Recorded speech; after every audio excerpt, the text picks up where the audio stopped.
Jadi yang Soalnya pakai ini. Sorry. live audio.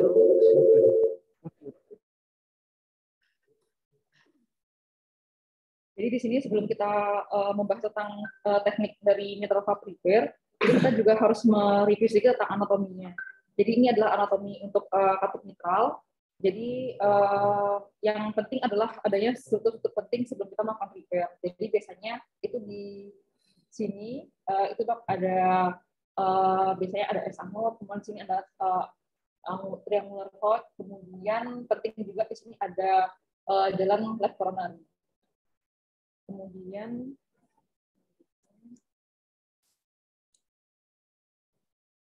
Kemudian di sini untuk kelainan mitral pada kongenital itu bisa stenosis atau regurgitasi. Kemudian sebenarnya itu jarang untuk isolated atau sendiri hanya karena kelainan mitral saja. Biasanya memang diikuti dengan defek jantung lainnya.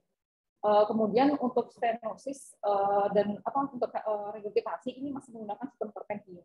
Jadi tipe 1 itu dengan normal leaflet motion, tipe 2 leaflet prolapse, tipe 3 restricted leaflet motion. Dan ini dari jurnal yang saya ambil oleh Rohan, ini dari 111 pasien pediatri yang dia kumpulkan, ini didapatkan yang paling sering itu kayaknya adalah anular dilatasi. Kemudian lanjut, jadi karena anular dilatasi ini yang paling sering, ini adalah beberapa teknik yang ingin saya sampaikan pada pada siang hari ini. Jadi ini yang pertama yang paling biasanya adanya dilatasi itu yang paling sering itu di sisi lipat dan sisi posterior. Jadi ini bisa dilakukan dengan eksisi quadruple, kemudian dilakukan penjahitan dengan menggunakan pijat. Kemudian untuk setelah dievaluasi kooptasinya tercapai atau optimal, barulah kemudian distabilisasi dengan menggunakan bisa dengan pericard atau dengan menggunakan vortex. Ini nggak disebut dokter, cuma bilang dengan eksisi quadruple. Kemudian selanjutnya, nah ini dengan teknik dari Kay-Wooler. Kemudian ini juga untuk tata laksana pada kasus anular dilatasi, dokter. Jadi di sini dengan cara pemisurannya itu dijahit seperti ini. Kemudian ini pada kasus ini yang dilakukan dengan penjahitan pada komisuro saja. Nah ini pada kasus misalnya disertai cleft, dok, jika ada cleft ini bisa dilakukan penjahitan. Kemudian jika setelah evaluasi penjahitan cleft ternyata masih ada regurgitasi, ini juga bisa dilakukan ular prosedur. Kemudian ini ada prosedur lainnya. Jadi Kay-Wooler itu disampaikan adalah prosedur yang paling baik dan juga paling mudah dikerjakan, terutama pada pasien-pasien yang bayi. Sedangkan untuk yang pada kasus anular dilatasi, apabila pasiennya usianya lebih besar, seperti pada anak-anak atau remaja dengan anular dilatasi yang cukup parah, itu dapat dilakukan prosedur ini, modified Panet dengan shortening plasty. Ini jahitannya cukup panjang dan penjahitannya di sisi posterior. Kalau tadi Wooler kan cuma di komisionernya saja, tapi kalau di sini di seluruh bagian dari anulus posteriornya dilakukan penjahitan, kemudian setelah dievaluasi kooptasinya optimal, kembali lagi difiksasi dengan menggunakan bisa dengan menggunakan pericard pasien tersebut atau dengan menggunakan vortex. Kemudian problem lainnya juga apabila untuk kasus pediatri selain yang kongenital juga ada kasus yang didapat. Nah, pada kondisi lain selain pada anular dilatasi, ini juga ada kasus misalkan ada ruptur korda. Jadi di sini yang dilakukan adalah dengan menggunakan metode modified barefoot percussion plasty. Jadi ini bagian yang ruptur kordanya adalah di bagian sisi posterior. Jadi dilakukan suatu eksisif kemudian dilakukan aplikasi ke ventricle, kemudian dengan menggunakan diameter plate, lalu jika setelah dievaluasi kooptasinya optimal, kembali lagi juga difiksasi dengan menggunakan vortex atau pericard. Kemudian ini adalah kelainan mitral stenosis yang sering terjadi atau yang pada kongenital, itu ada parachute valve. Ini disebabkan karena seluruh korda itu hanya berasal dari satu papila. Jadi tindakannya dengan cara komisurotomi dilebarkan, kemudian penetrasi papilar masanya dilakukan insisi. Kemudian pada kasus yang Carpentier yang prolaps, jadi yang disebabkan karena kordalnya elongasi atau pemanjangan, ini ada teknik kordal shortening teknik. Juga ini semacam seperti aplikasi di bagian bawahnya. Kemudian jadi di sini saya juga ingin menyampaikan dari jurnal lain, ini ada perbedaan antara repair dan replacement. Walaupun saat ini sudah mulai dikembangkan, ada beberapa ukuran katut, namun ternyata tindakan repair ini masih lebih unggul dari segi survival rate-nya. Jadi jika dibandingkan dengan replace, MV repair masih lebih baik untuk survival rate-nya. Kemudian dari jurnal ini juga disampaikan, dia juga menyampaikan untuk beberapa defek khusus itu dengan teknik tertentu spesifik. Misalkan dia membagi untuk menjadi 3 jenis, yaitu ada defek AV kanal yang sering, dengan selain itu ada congenital MS, dan juga congenital mitral regurgitasi. Untuk defek AV kanal, ini tekniknya dengan seperti yang disampaikan sebelumnya juga, itu dengan penjahatan pada cleft-nya. Kemudian apabila memang dievaluasi ternyata masih ada regurgitasi yang tersisa, itu bisa ditambahkan dengan penjahitan pajet di bagian komunisturannya. Kemudian untuk congenital MS, ini selain karena problem di valvular, jadi kelainan stenosis pada mitral itu juga ada akibat disebut dengan fibrous ring mitral. Nah, itu caranya tata laksanya dengan membuat eksisi, jadi seolah dibuat gap, kemudian dipasangkan patch pada bagian posterior. Kemudian untuk yang regurgitasi, nah ini juga apabila kasus lain dilatasi, itu ada juga yang terjadi pada katut sisi anterior. Itu bisa dilakukan eksisi seperti ini, V, kemudian dilakukan penjahitan seperti ini. Terima kasih, sekian beberapa teknik mitral valve repair yang saya ingin sampaikan. Tidak ada pertanyaan. Ya, terima kasih Pak Kadek tentang mitral valve repair. Itu memang mostly dikerjakan pada kasus-kasus kelainan katut mitral di pediatri. Itu wajib. Kenapa wajib? Sebab satu, kalau di replacement itu belum ada size-nya. Dan kalaupun ada, dia akan tumbuh kembang. Beberapa tahun kemudian dia harus menyesuaikan dengan katut yang sudah nggak cocok lagi, jadi harus diganti yang lebih besar. Reoperasi itu tentu saja kan morbiditas dan mortalitasnya meningkat, sehingga lebih diutamakan untuk dilakukan repair. Dan repair ada beberapa cara,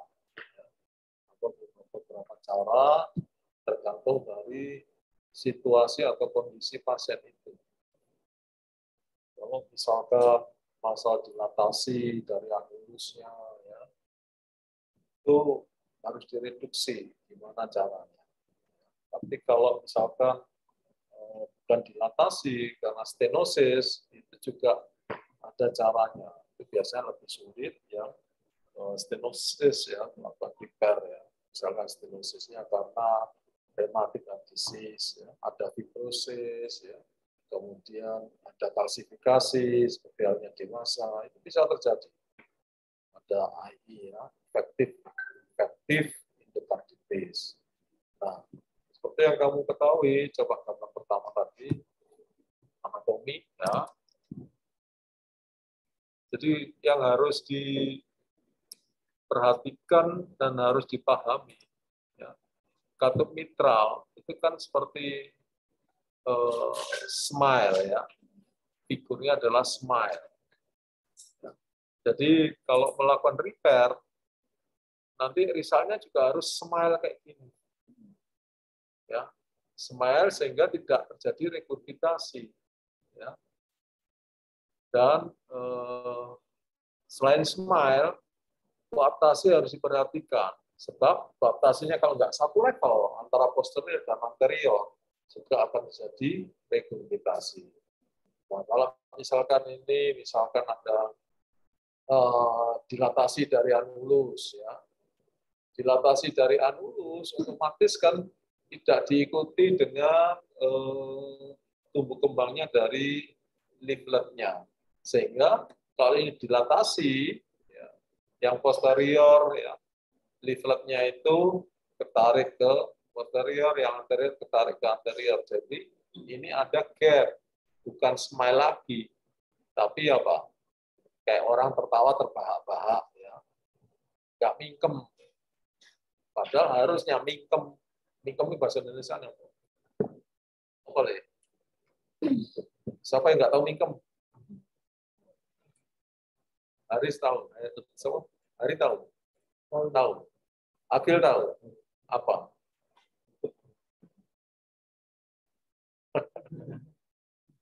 Mas Jorki tahu. Tahu. Apa? Ya, apa ya bahasa Indonesia-nya apa sih mingkem itu? Tutup mulut yang enggak lah. Berarti kosakatanya bahasa Jawa lebih banyak dari Indonesia. Ya, artinya ya oke lah. Karena kamu hidup di Surabaya, di Jawa ya, mingkem. Ya, jadi mingkem. Ya, smile, ya, smile. Kemudian koaptasinya, levelnya itu harus sama. Sehingga tidak ada kebocoran. Sebab kalau antar posterior dan anterior, posterior dan anterior, ada gap, ada celah, pasti bocor. Itu dari sisi anulus, dari sisi katup. Kemudian juga kamu lihat dari sisi korda maupun dari sisi papillary muscles, ya. Karena ini adalah aparatus dari katup. Apa itu aparatusnya? Yaitu ya papillary muscle, korda, valve, dan anulusnya, ya. Kira-kira itu. Jadi semuanya harus, kalau di repair tujuannya ya cuma seperti ini aja, ya. Harus smile, dan satu level. Nah, kenapa nggak satu level terjadinya? Biasanya ada korda lengthening, ya, korda pemanjangan korda atau bahkan shortening, ya, korda shortening. Jadi nggak level akhirnya. Korda shortening biasanya terjadi karena fibrotik proses akibat dari infeksi. Kalau misalkan korda lengthening, biasanya pada kelainan kongenital itu biasanya karena efek Venturi, ya, karena defek intrakardiak, ya, sehingga lama-lama bisa membuat suatu MR, dan MR-nya itu terjadi karena dilatasi. Ya. Terus coba lagi next. Oke, ya. Ini adalah quadrangular, ya, quadrangular excision. Ya. Itu biasanya terjadi karena akses dari leafletnya, ya, akses dari leafletnya. Jadi harus dikurangi. Itu juga mungkin bisa terjadi karena dilatasi dari anulus, ya, anulusnya melar, sehingga ini kan kamu lihat ini kan nggak ketemu, bukan smile, ini kan terbahak-bahak, ya. Jadi gimana repairnya? Ini orang-orang pinter gitu, ya. Jadi istilahnya dipotong anulusnya ini, ya, dipotong sama ini, ya, quadrangular, sehingga anulus yang dipotong atau valve yang dipotong quadrangular itu terus disatukan, sehingga itu sama dengan merejus dari anulusnya, ya, sehingga terjadi apa? Smile seperti ini, ya. Nah, setelah itu baru anulusnya diperkuat, ya. Kalau pada dewasa dilakukan dengan ring anuloplasti, ya, dengan ring anuloplasti, tapi pada anak-anak enggak. Ya. Dulu pernah ada namanya bio ring anuloplasti, ada, karena bio, jadi dikatakan bisa ikut tumbuh kembang anak, tapi ternyata terus hilang ya, anunya informasinya lagi ya, berarti mungkin nggak dipakai lagi. Sedangkan pada ring anuloplasti yang tersedia sekarang ini, yang dipakai untuk dewasa, itu sifatnya adalah dia tidak bisa tumbuh kembang karena protese. Ya, karena protese. Nah, yang pernah dulu waktu saya awal-awal belajar itu pernah ada bio ring anuloplastik Pak, terutama pada anak-anak. Tapi terus nggak tahu, sekarang nggak ada kabarnya lagi ya. Jadi usahakan setelah di repair tetap harus diperkuat ya, anulusnya itu supaya nggak molor lagi. Tentu saja sumber yang menjadikan molor itu harus dibetulin. Ya. Seperti misalkan akibat efek Venturi, akibat efek Venturi karena ada defek ya defeknya harus ditutup. Ya. Nah kayak kasus yang kemarin dikerjakan yang PSD dengan MR berat itu ya, itu karena efek Venturi. Nah, jangan lupa kalau melakukan operasi kayak kemarin harus selalu dicek dulu mengenai MR-nya ya dengan salin tes. Kalau berat harus dilakukan koreksi repair baru ditutup defeknya ya. Jadi harus itu. Kalau berat loh ya, tapi kalau mild to moderate atau bahkan moderate bisa di medikamentosa. Tapi kalau berat itu kasihan, nanti akan in a short time mungkin pasca operasinya akan jadi kesulitan ya, jadi gagal jantung ya, failure ya. Tapi kalau moderate kan masih bisa diatasi dengan medikamentosa. Jadi kalau operasi kemarin harusnya pertama kali dilihat adalah betulkah mitralnya itu severe, MR-nya. Kalau severe harus dilakukan repair baru di PSD closure. Ya. Harus itu. Ya.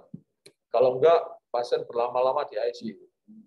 Jadi ini adalah end result dari operasinya. Smile, ya, kemudian anulusnya tereduksi dan diperkuat. Oke, gambar berikutnya.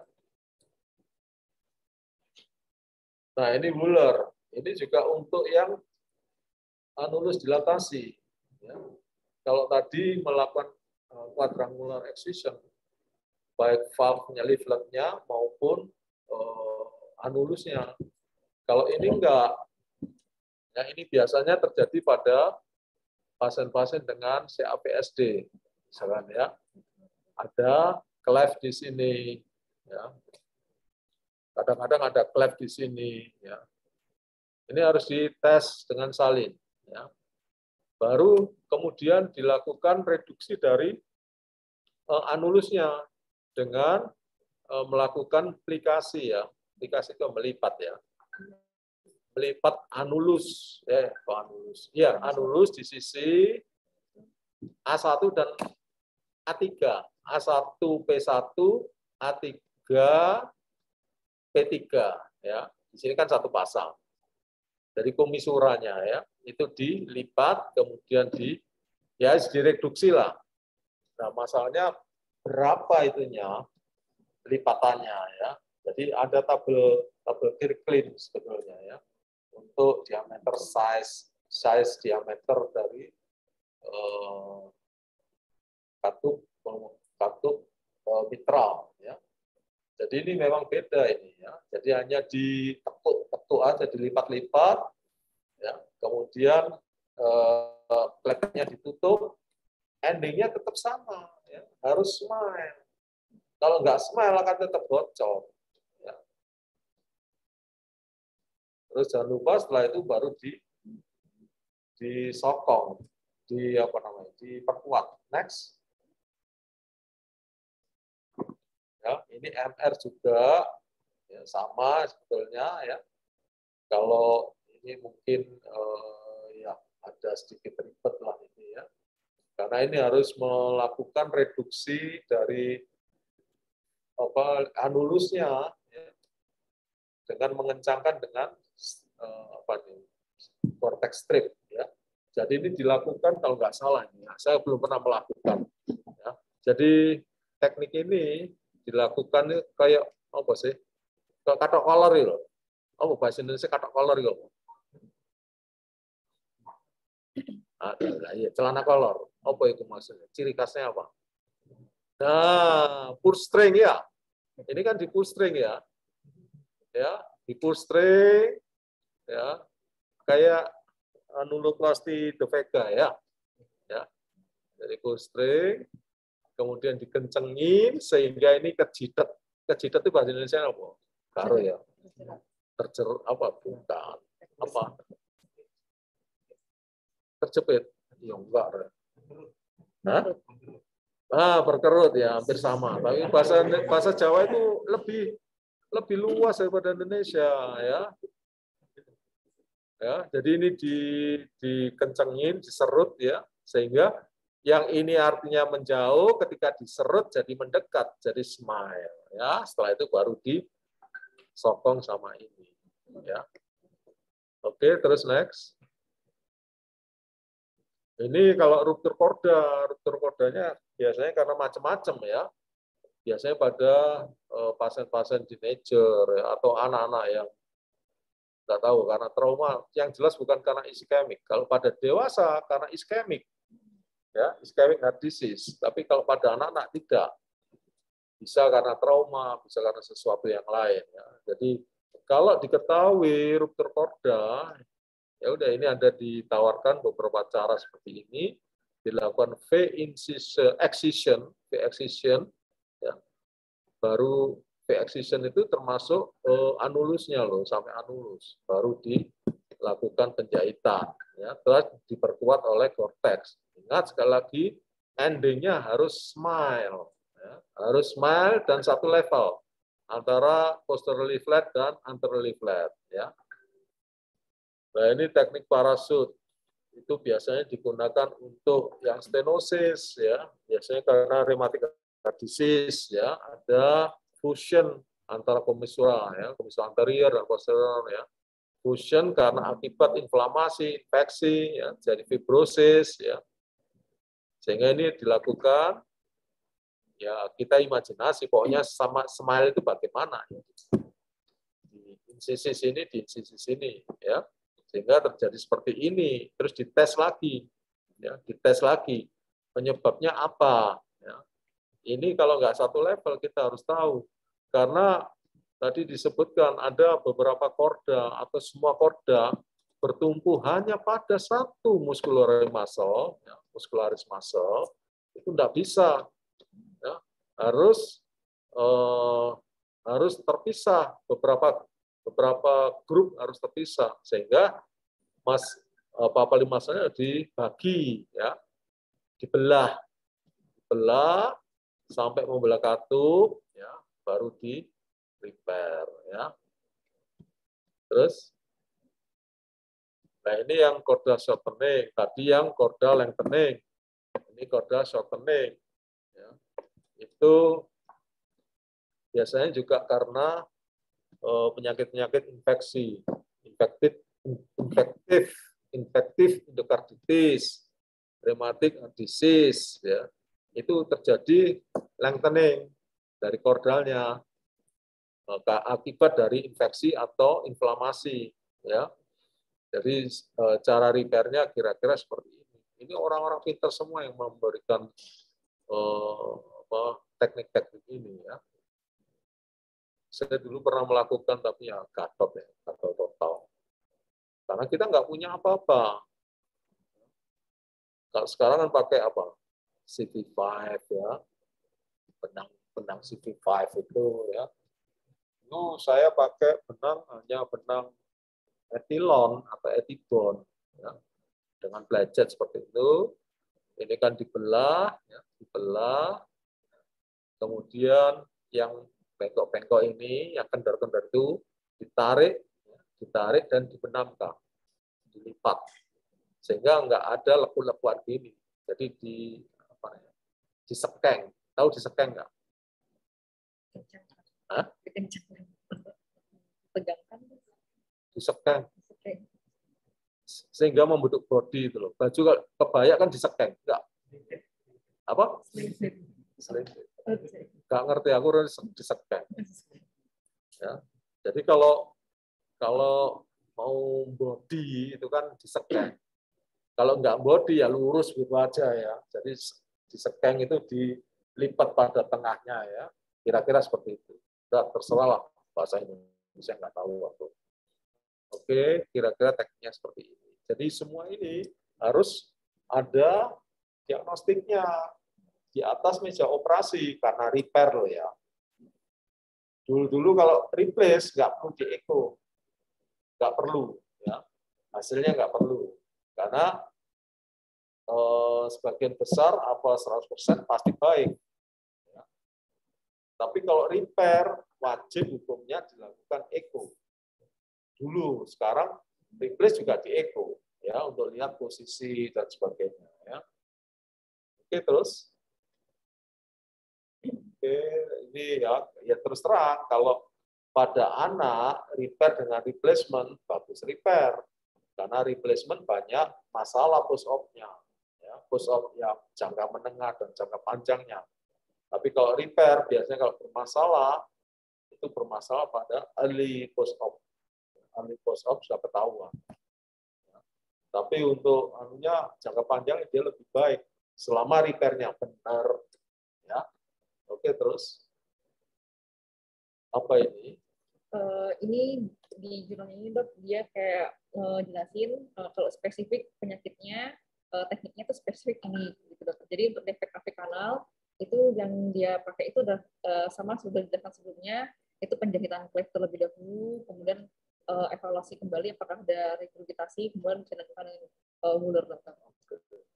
Jadi nggak masalah itu. Hanya memang pada CAPSD yang berdasarkan apa namanya klasifikasi Rastelli A, B, C ya, itu yang ada yang straight blink korde itu nggak bisa diapa-apain, nggak bisa di repair. Ya. Nanti ada pertanyaan dari CAPSD yang tipe berapa Rastelli yang nggak bisa di repair. Artinya kalau nggak bisa di repair berarti nanti arahnya pada univertical repair. Kira-kira seperti itu. Yang bisa di repair tipe A. Tipe B bisa di repair tapi dengan teknik khusus. Kalau nggak salah yang tipe C, tipe yang straight blink, di mana kordanya yang kanan itu bertumpu insersinya pada papillary muscle yang ada di kiri, jadi nyebrang ya. Demikian sebaliknya, itu nggak bisa. Ya sampai sejauh ini nggak bisa. Atau kalau nanti kamu menemukan suatu teknik yang bisa menjawab itu, sehingga tidak perlu dilakukan univertical repair, ya, itu kamu langsung dari, misalkan, oke umurnya berapa? 29, 32 tahun, usia 32 tahun, kalau menemukan itu kalau jadi lebih besar. Nah, ya kan? Terus next. MS dok, jadi ada teknik di sisi posteriornya itu di insisi dokter, kemudian ditambahkan patch untuk melebarkan posterior. Jadi extension, ya. Jadi karena pada penyakit-penyakit IE ya, infektif endokarditis, kemudian rheumatic disease, itu pasti ada inflamasi, pasti ada healing proses, pasti bermain di proses-proses. Nah, kalau sudah fibrosis, ya, ditambah kalsifikasi, nah, katupnya akan jadi stenosis. Stenosisnya karena fusion ya antara komisura-komisuranya itu, ya, fusion, sehingga juga mengkeret. Nah, ini mengkeret lain lagi ya. Tadi kalau diserut, ini yang mengkeret. Mengkeret itu bahasa Indonesia apa ya? Sama ya. Mengkeret ya. Tapi semua tahu kan mengkeret itu apa? Ya, jadi lebih kecil ya. Sehingga karena lebih kecil itu harus diperbaiki ya. Karena lebih kecil biasanya tidak ketemu antara leaflet yang posterior dengan leaflet yang anterior sehingga ada gap, ya. Karena mengkeret itu dia menjadi kecil, misalkan terjadi pengkerutan, ya mengkeretlah di sisi anterior leaflet, ya. Sehingga kan ada celah, nggak ketemu antara anterior leaflet dengan posterior leaflet. Anterior leaflet jadi mengkeret, jadi lebih kecil, sehingga harus dilakukan extension dengan ditembel, ya. Sebenarnya bisa ditembel, ya, atau bisa disambung dengan perikardium yang ditreated dengan glutaraldehyde, ya. Jadi semuanya itu apa maksudnya? Pada kelainan katup kongenital wajib hukumnya dilakukan repair, ya, wajib hukumnya itu. Kalaupun mau dilakukan replace, harus berpikir panjang, nanti tunggu usia berapa gitu. Jadi dia tergantung obat. Terus,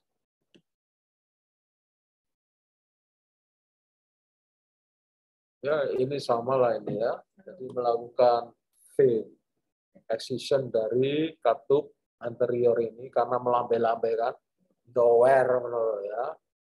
Dower, domble, apa mana ya? Bahasa Indonesia ini apa? Domble. Tahu domble nggak? Hah? Masalahnya kalian semua nggak dari Jawa semua masalahnya. Ya. Apa ya? Ekses ya.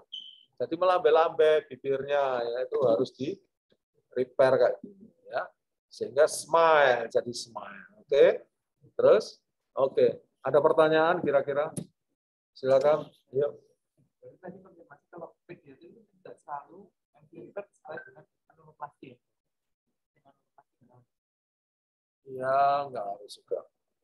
Kalau tadi PSD dengan netral, kita perbaiki netralnya dulu. Iya, harusnya begitu. Harusnya. Jadi itu yang agak susah ya. Artinya begini, tidak semua operator itu mau melakukan itu. Kadang-kadang khawatir nanti kalau saya repair jadi stenosis, ya, kira-kira itu.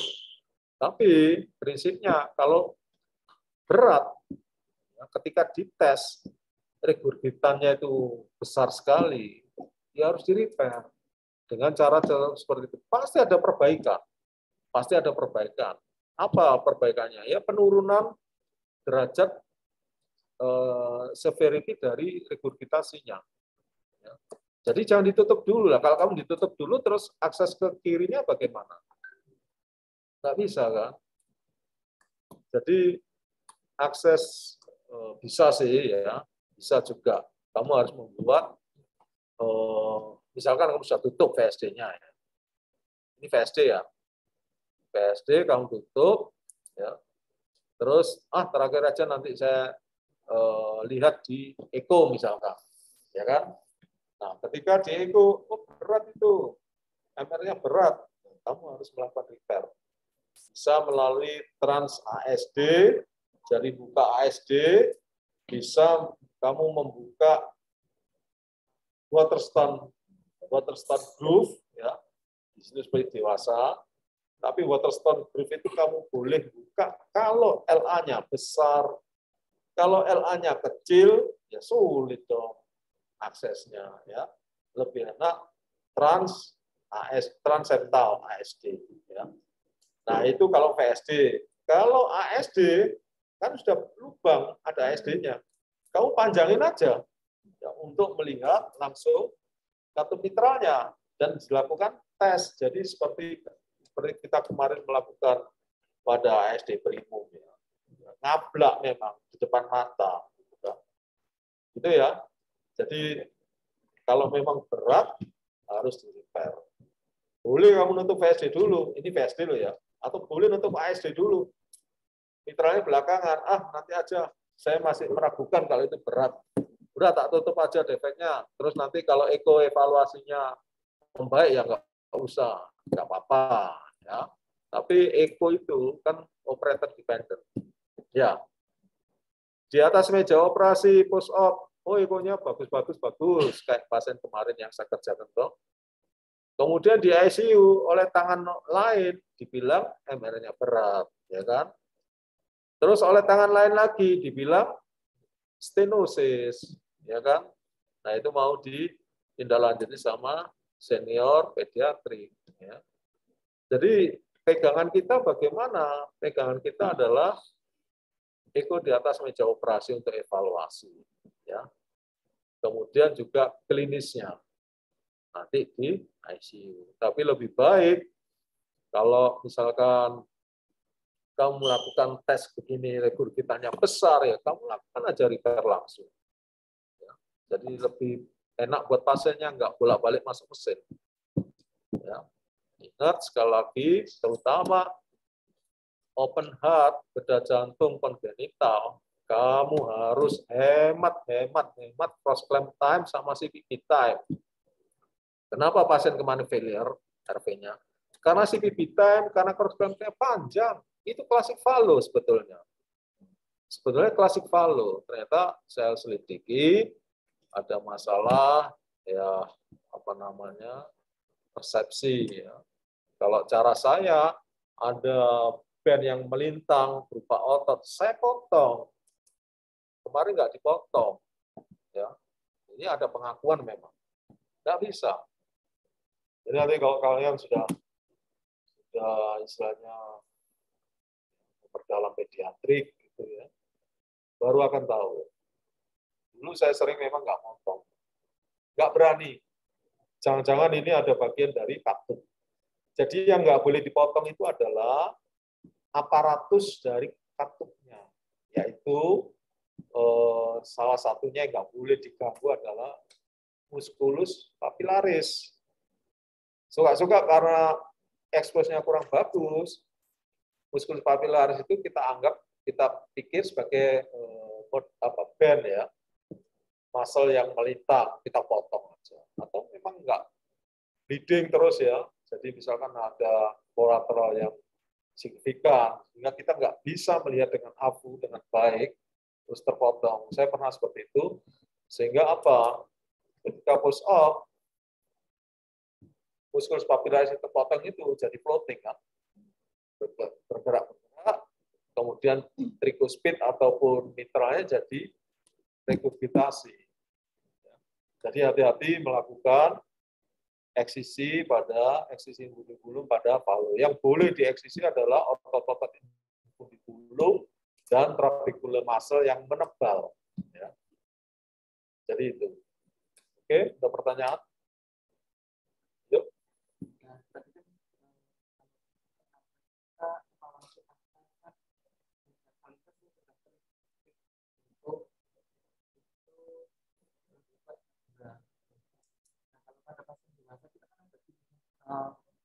Kita kan bisa mengikuti prosesnya mungkin sampai 3 kali, kalau nggak bisa terperbaiki itu bisa kita langsung tes. Kalau pediatri itu definisinya kalau kita sudah prepare, kering, terus dia itu ternyata berat, sudah selesai, nggak usah diapa-apain. Kita boleh usaha sampai berapa kali? Apa? Boleh on-scan lagi. On-scan apa? Prepare-nya boleh sampai berapa kali? Ya, kalau pertanyaan berapa kali ya, menurut saya jangan berkali-kali. Jadi setelah kamu repair yang pertama, kamu melakukan tes. Ya. Dengan tes itu hasilnya nggak jauh beda dengan yang nanti di echo. Nah ini perlu ketelitian dari surgeon. Makanya saya itu ngetes kan berkali-kali. Kalau mungkin kalian batin, kok nggak mari-mari saya nyemprot-nyemprot. Enggak. Kita itu melihat regurgitasinya itu di posisi mana dan seberat apa. Itu ya. Emang nggak cukup sekali ngetesnya itu ya. Apalagi kalau pada anak-anak itu terbatas eksposnya. Jadi agak sulit. Apalagi kita tidak memakai apa namanya retraktor mitral. Jadi kalian pegang. Kemarin habis jaga ngantuk, itu ya tutup lagi, gitu loh ya. Jadi expose untuk repair itu sangat-sangat penting. Jadi pertanyaanmu adalah berapa kali, saya nggak bisa jawab. Ya. Hanya saya menjawab hindari atau menghemat cross clamp time sama CPB time. Kalian sudah tahu dampaknya. Ya, pasti dampaknya RV failure, pasti itu suatu kepastian. Ya, jadi kalau saya kasih masukan, sekali repair harus ada perbaikan. Walaupun nggak normal, tapi harus ada perbaikan. Dari berat menjadi moderate itu sudah perbaikan. Gitu. Tapi tetap berat, ya kamu harus masuk lagi. Ya, harus masuk lagi. Cuma ya dampaknya kamu harus tahu. Ya kan? Dampaknya kamu harus tahu. Oke, ada lagi? Jadi sekali repair itu kalau bisa tuntas. Dan targetnya itu ya kita mengharapkan jadi normal itu ya sulit ya. Paling nggak ada perbaikan, udah baik. Tunggu sampai dia remaja atau dewasa baru di replace, nggak apa-apa kalau terjadi residif lagi. Oke, ada lagi?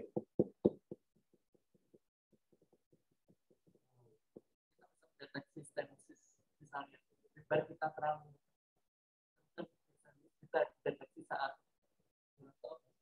kalau tricuspid saya diajari pada dewasa.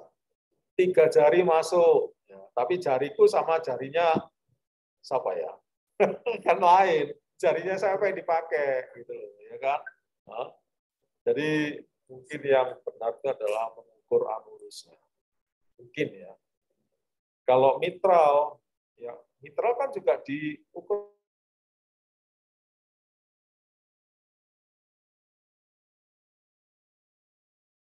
Dikatakan di lab VA ya, mitral valve area itu ya, kira-kira seperti itu. Nah, kita tahu itu stenosis enggaknya gitu ya. Nah ini agak susah ya, agak susah karena itu kita nggak bisa mengukur langsung.